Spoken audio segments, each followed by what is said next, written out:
Hi! Today I would like to explain in details how could a war be justified. For that we will have to answer positively three main questions. And I mean the three of them must all be answered positively, which means that only 2 out of 3 will not be enough to justify a war. In fact, this philosophical exercise could apply to all kinds of government intervention, not only war.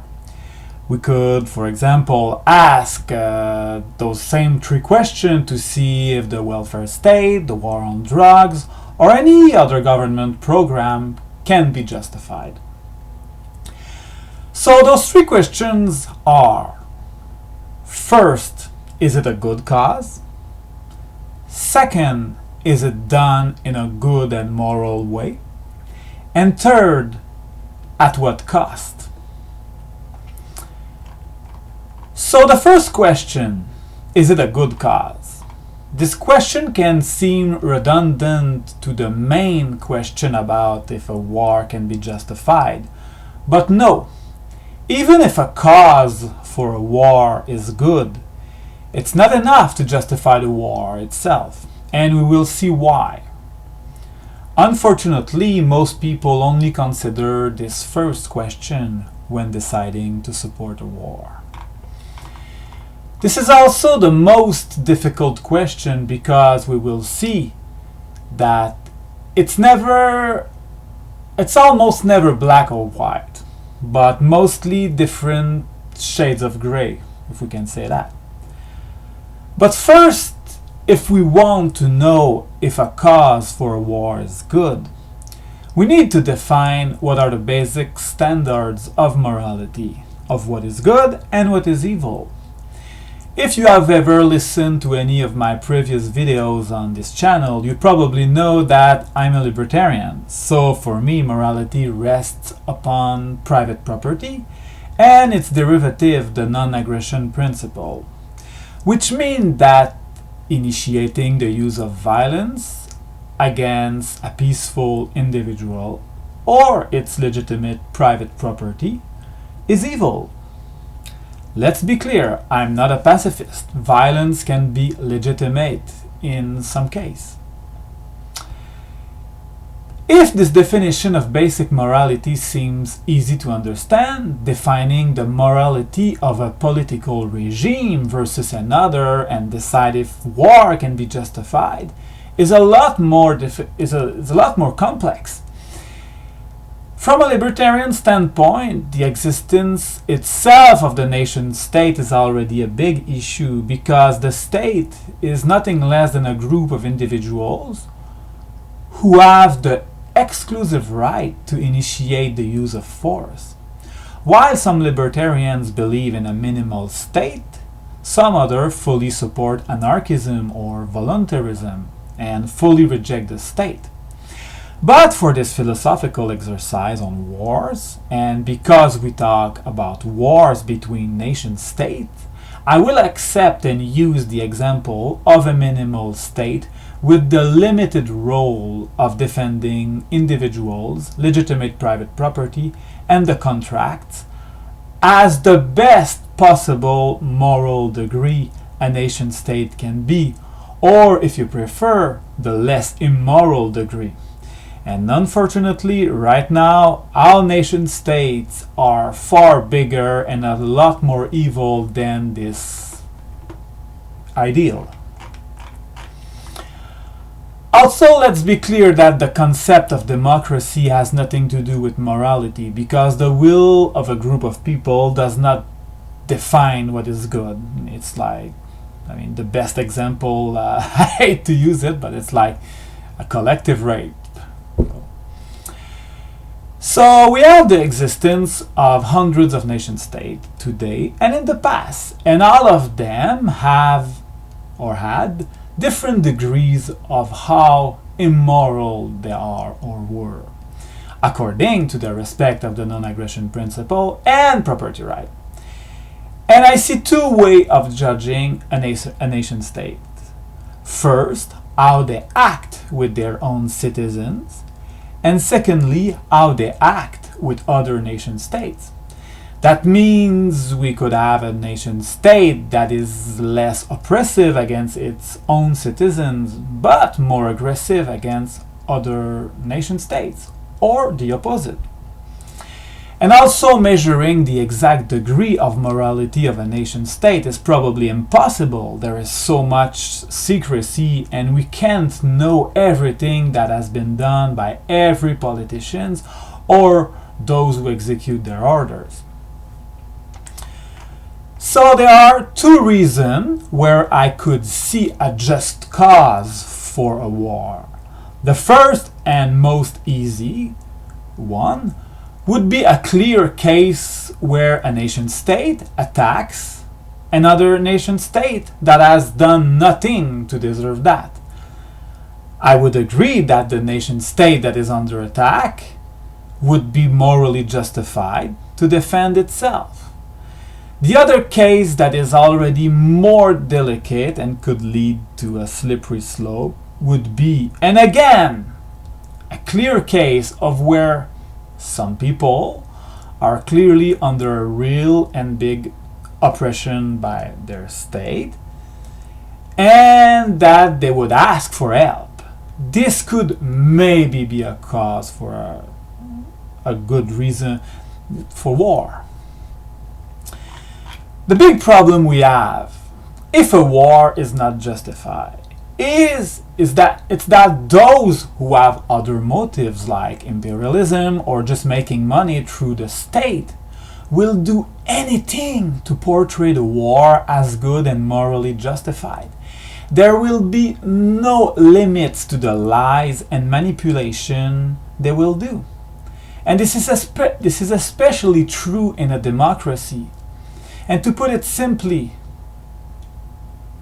if some people have no problems with the killings of a lot of innocent people into a war, those same psychopaths will have no problems to lie about it. And that kind of people exist. I'm sure they are a rare minority of human beings, but unfortunately, they are attracted by power. So this is why I consider the state to be so dangerous. There is a good quote that says that the truth is the first casualty of war. And there's another truth that says that power corrupts and absolute power corrupts absolutely. There are many other questions we could ask once we have accepted the case for a just cause to go to war. Like, what is the amount of force should we use, or can other nation state intervene to help? And also, to make it even harder, there could be multiple causes, like, some legitimate self-defense or some helping and imperialism at the same time. And in such a case, the real motivation for the government and its cronies is usually not the same than those fighting and paying for those when they do support it. So we agree. Self-defense, sure. Helping people to defend themselves, yes, maybe, if there is no other way. But even in the case of a clearly morally justified war, there are two other important questions to answer. The second question is a lot easier to answer since we have already defined basic moral principle. Are the means of waging the war morally good? Because if we support the cause for war on the basis of good moral principle, we have to apply those same principles universally in the way we wage the war. So first, how do you build and pay for the armed force that will be needed in the morally justified war? For most wars done by governments since over a century, it has almost always been done with conscription and by forcing people to pay through different forms of taxation, but also by inflation, which is caused by printing money with a central bank. Sorry, but all those things are profoundly immoral. It's a complete violation of the non-aggression principle and property right. Conscription is a terrible form of slavery. So for me, a just war can only be done with volunteer fighter and money donated voluntarily. And it's important to say that an individual should always have the choice between being enslaved by an invader or dying trying to fight it. At the end, being alive, unless you are maybe cruelly tortured, is always better than being dead. Which also means that if people living under an oppressive regime don't risk their lives trying to overthrow it, it's because they decided that their lives had more value. You cannot choose for them. Also, conscriptions and taxations are not the only evils done by governments when they go to war. They also impose censorship and the suspension of habeas corpus.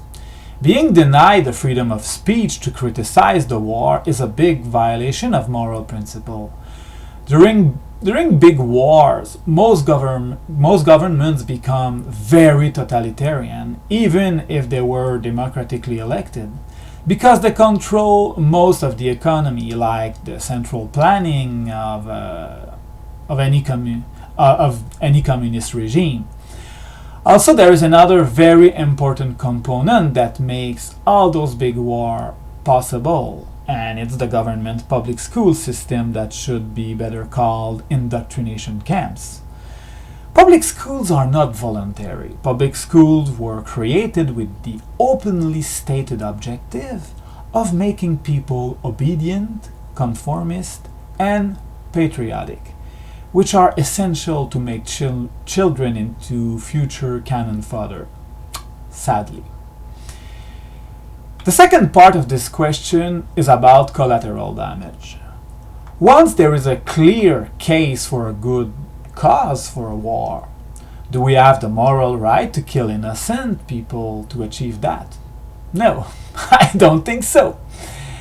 A just war should always be done by using the minimal amount of force required to get rid of the threat.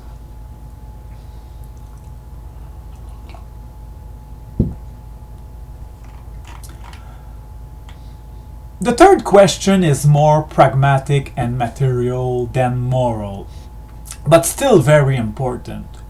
What is the cost of a war? Because even if a war can be morally justified, even if it is done by good means, we still have to look at the cost and the result of it. Are those costs exceeding any good that is achieved? I mean, if a thief steals one time $1, does it worth it to spend $1,000 to catch him and another $1,000 to put him in jail? And I understand that there is a cost of not punishing evil by incentivizing it.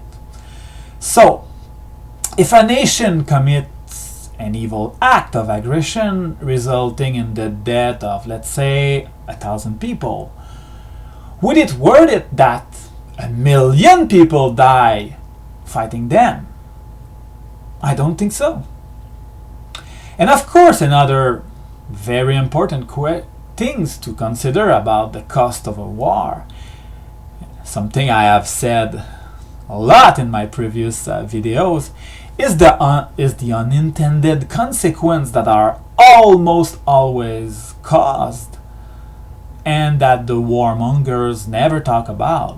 And we will see with example how every war brought terrible unintended consequence. Like, imagine you have a war that is a good cause against one evil guy, but by waging the war you create 10 new evil guys as a consequence. Would it worth it? Probably no. And some people could say, would it be possible to prevent something worse by waging a war?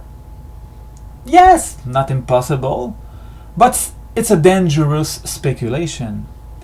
And I'm pretty sure that there are more chances that warmongers will lie about that, and also that wars brings a lot more unintended consequence instead of preventing them. And we will look at this. And yes, I know we can only fully answer this third question after the war has been done. But seeing the result of a war is necessary to judge it. And I know that, and knowing that a war did not worth the cost is often a good indication that future wars will be the same. Because even for a war with a good cause that is done morally, it's still possible to not achieve your goal or even losing the war militarily, which would be a disaster with useless losses of lives.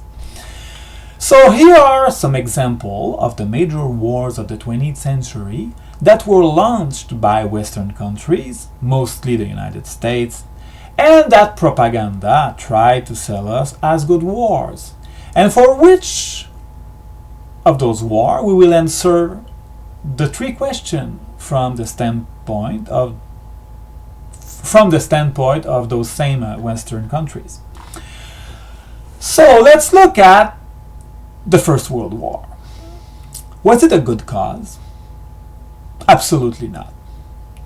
It was clearly an imperialist war to control markets, colonies, and resources. The Western Allies pretended it was a war to make the world safe for democracy and for the right of self-determination of the people against the threat of Germany. But it was a big lie. And I told you earlier, I don't consider democracy as a good cause, and I prefer self-determination of the individual, not of the people. So the Allies, especially Britain and France, were the biggest colonial empire, denying self-determination and democracy to a big part of humanity. Russia was not a democracy, so it was a total hypocrisy, even according to the standards of the nation-state paradigm that I don't support. The Allies had secret treaties unknown to their own population that forced them into war. They also sold the continuation of the war on the lies that Germany had committed horrible crime, which after they admitted were not true. Of course, Germany had imperialist ambitions, but it's Russia who mobilized its armies the first, letting Germany no real choice than to strike first.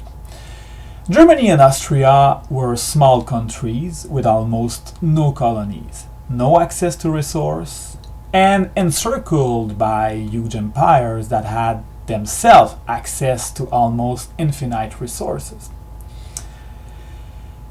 Was the war done in a good and moral way? Of course not. There was conscription, taxation, inflation, censorship. People were thrown in jail for criticizing the war. Civilians were not directly targeted as much as in the Second World War, but Britain imposed a naval blockade that starved hundreds of thousands of German civilians. That blockade was continued many months after the war to force Germany to accept the Versailles Treaty that was absolutely unfair. Germany had to recognize by the threat of starvation that she was the sole responsible of the war, when in fact the Allies were a lot more responsible. It also forced some German population to live under the new states of Poland and Czechoslovakia, so the right of self-determination, not really.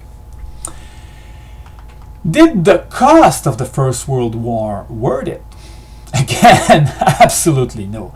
It was a total disaster. The intervention of the United States, sold to the public on false pretenses, prevented the war from being a stalemate and made possible the very unfair Versailles Treaty, which would directly allow the Nazi to gain power. The war also allowed the spread of communism that killed tens of millions of people. Britain and France dismantled and shared the Ottoman Empire, not according to the self-determination of the people, but for their own imperialist goals, which created ethnic conflicts because people were forced to live together. The war also helped to spread the Spanish flu, which killed many more millions. So, in conclusion, the First World War was absolutely not justified in any way. Now, the Second World War, the war that is mostly considered as a good war. So the big question, was the Second World War a good cause? For me, it was not. I have a 1-hour video presentation available on this channel about this subject. I would invite you to watch it. But to resume it from the perspective of the Allies, once again, it was imperialism, hidden by the pretense of fighting for democracy, self-determination, and against fascism. Winston Churchill admitted that the war was for imperialist reasons.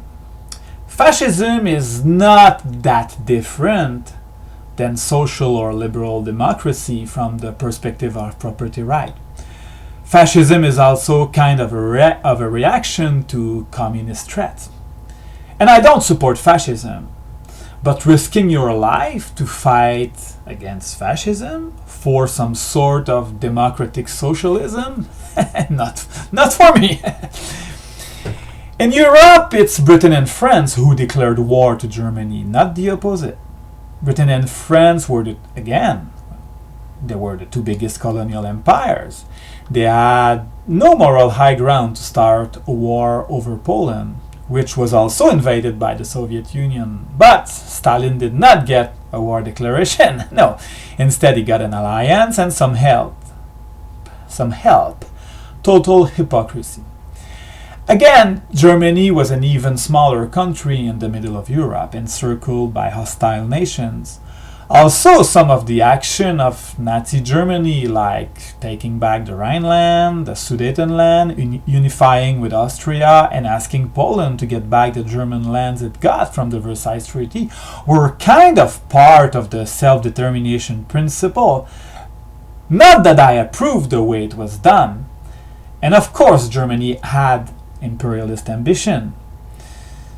In the Pacific, Japan was provoked by the United States. Japan and Germany are industrialized countries with large population on small territories. In a context of boycotts, embargoes, protectionism, and imperialism, it's understandable that they turn to imperialism too for their survival. Britain had India, so Germany wanted Ukraine, and Japan Manchuria. It was evil, but it was not a threat to Western countries' populations that justified a war. Was the Second World War done morally? Oh no, absolutely not. Again, there was conscription, taxation, inflation, censorship, and central planning of the economy everywhere. But this time the war crimes against civilians were a lot more present. Massive firebombing and nuking of civilians, concentration camps, starvation, and many more horrors. Did the huge cost of the Second World War worth it? Over 60 million dead, some countries destroyed, years of war economy? Again, the answer is a big no. Britain went to war against Germany apparently to defend the sovereignty of Poland, but Poland and half of Europe were given to Stalin's horrible communist regime.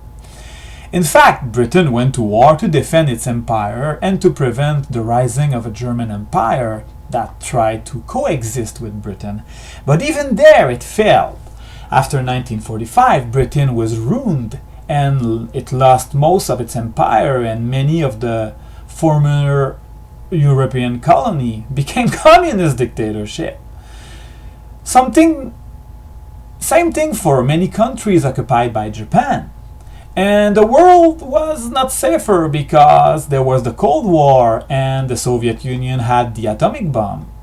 The real winner of the Second World War is the ideology of the state, whether it's communism or the socialist welfare state with Keynesian management of the economy, or the military-industrial complex with its huge appetite for more war.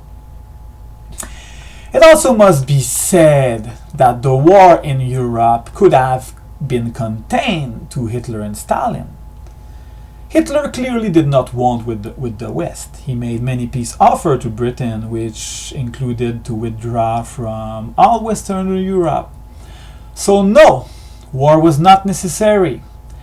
And the Holocaust could have been easily avoided. At first, the Nazis wanted the Jews to immigrate out of Germany, which was evil, but far less than killing them. The US and Canada, with all their lands, could have easily welcomed those Jews at a time where there was no real welfare state.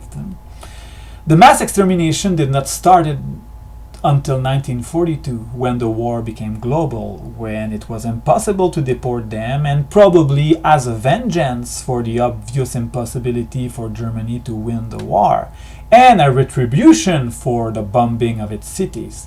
So the idea that the war was to save the Jews is ridiculous. The war against Germany made the Holocaust possible. Also, the idea that Germany was going to conquer the world is totally stupid and probably logistically impossible.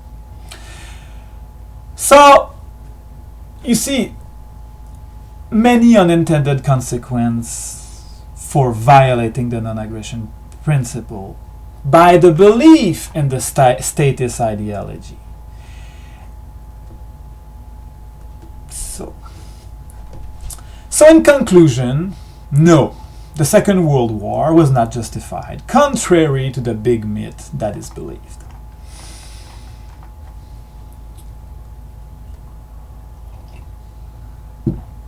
Now, the Korean War. Was the Korean War a good cause? You'll be surprised to hear it from me, but I would say yes and no. Don't kill me. Don't throw a rock at me. Fighting against communism so that people could live under a liberal, social, democratic, fascist regime like South Korea rather than the communist hellhole of North Korea could be in a way a good cause. Yes, the slavery is a lot worse under communism. At the same time, the war was also imperialistic, so no, it was not a real good cause. Also, communism would probably not have spread to Korea and China if the United States government had not helped Stalin and the communists fighting Japan in China and Korea during the Second World War. So I could give, let's say, if I can be generous, half a yes for the cause of the Korean War. Was the Korean War done morally? Unfortunately, no. Again, conscription and taxation were used. The US committed, again, many war crimes, especially by bombing North Korea. They destroyed dams that flooded rice cultures. Did the Korean War worth the cost? Again, I would say yes and no. If you ask a South Korean person that did not have to live under communism, he will say it's worth it. South Korea being saved from communism is certainly one of the rare positive outcomes of a government program. But did it worth the full cost of the war? Again, I don't think so, because millions of people died. Even if communism is horrible, you don't have the right to decide if someone else that is innocent must live or die, even if you pretend to fight evil. Wars also help to make the state bigger. So in conclusion, no, I don't think the Korean War was justified, but it had a few elements that we may consider as positive outcome. Now the Vietnam War, which in many ways is similar to the Korean War. Was the Korean War a good cause? I would say yes and no. Yes, the fight against communism, when done voluntarily, of course, is a good cause. But the Vietnam War was also, of course, imperialistic, and it was a big feeding of the evil military-industrial complex. And again, it must be said that the United States helped the communists in Indochina during the Second World War. It must also be said that Ho Chi Minh, the communist leader in Vietnam, was at the Versailles Conference in 1919 asking for the right of self-determination for the people of Indochina under French colonialism. He had a big deception. Self-determination were nice words that the leaders of the Western Allies used in order to justify wars to their own people. It was not for the millions of people living under colonialism or the Germans. Also, it must be said that the Vietnam War by the United States was in some way the continuation of a war for independence between Indochina and France, and it was not all people of Indochina that supported communism. Communism was seen as a popular solution to the refusal by the European country to give independence to their countries. Because you see, France was occupied by the evil Nazis during the Second World War, because they had declared war to Germany and they had refused a peace offer. And right after the Second World War, in which, according to the Atlantic Charter, was made for the right to self-determination, right after the war, France started a war against Indochina, and a little bit later, I think, Algeria today, because they wanted to be independent. It's so hypocrite. Okay, was the Vietnam War done morally? Again, no. Conscription, taxation, inflation were there. But at least people could demonstrate and express themselves against it. The US Armed Force committed war crime by heavily bombing Vietnam. Apparently, more bombs were dropped in Vietnam than in the entire Second World War. Did the Vietnam War worth it? Contrary to the Korean War, South Vietnam was not safe from communism. Even worse, communism spread to some neighboring countries like Cambodia because the US government decided to bomb part of Cambodia, where North Vietnamese troops went, which helped the communists of Cambodia, the Khmer Rouge, to get support. The Khmer Rouge have killed something like a quarter of the population of Cambodia. Also, when we talk about the spread of communism, the Vietnam War cost more than 100 billion US dollars at the time, which would work like 10 times today's. The size of the US government grew enormously from 1965 to 1975. In 1971, the US abandoned what remained of the gold standard, which limited the government and the central bank from spending too much and causing inflation. And a few million debt for nothing. So the Vietnam War, just so much unintended consequences. So in conclusion, no, the Vietnam War was not justified in any way again. I think we can see that there is a pattern of lies from the warmongers and many unintended consequences that came back every time.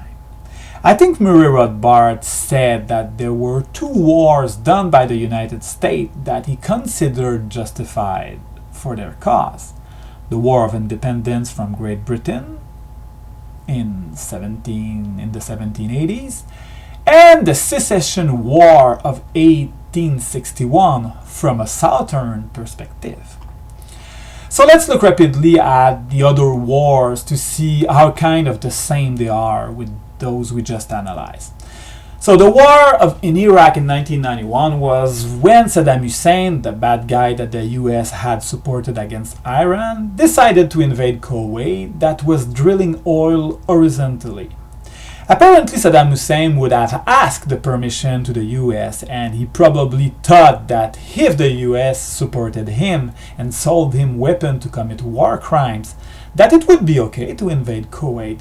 Because I don't think that Saddam Hussein would have been crazy enough to invade a country knowing that the US, who is way more powerful, would retaliate against him. No. So no, I don't think that the US was waging a war for the good cause of defending Kuwait, but mostly for imperialism and feeding the beast of the industrial complex, military-industrial complex. The story of babies thrown out of incubator was apparently false, which is no surprise. So I don't think it's crazy to suggest that the US government let Saddam Hussein invade in order to have a war. The war did not imply conscription, but it was paid by tax, inflation, and debt. 1,000 Kuwaitis died, which is evil. Does it mean that many hundreds of thousands of Iraqis had to die, including maybe 500,000 children, because of the sanction that the evil bitch Madeleine Albright said that it worth it?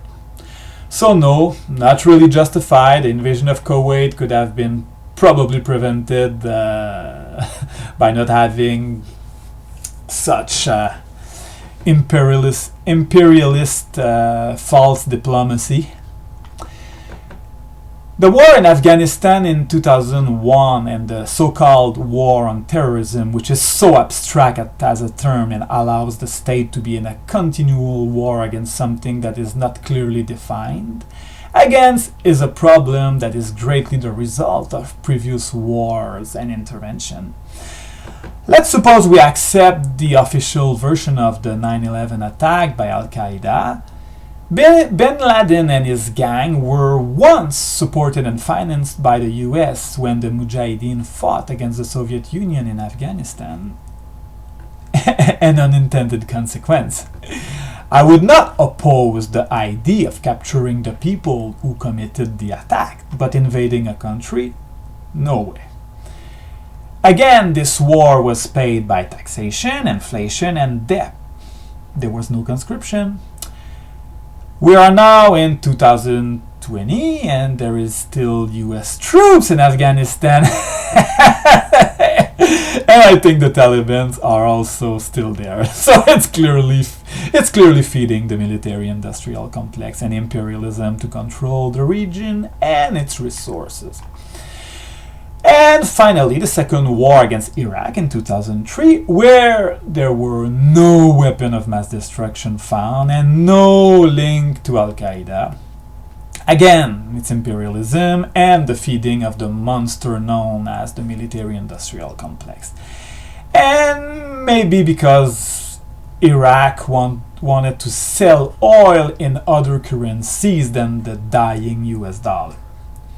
The war was paid via the usual immoral ways of the state, but there was no conscription, and in the age of the internet, people could a lot more easily expose their view against it. Iraq is a lot less stable today, with terrorism spreading everywhere than it was in 1990. I have read that the total cost of the wars in Afghanistan and Iraq since 2001 will have cost something close to 6 trillion, which is 6,000 billion US dollars, by including the military pensions. We are a lot less free with the things like the Homeland Security and the Patriot Act, the searching at the airport, and even the migrant crisis that is a consequence of all that.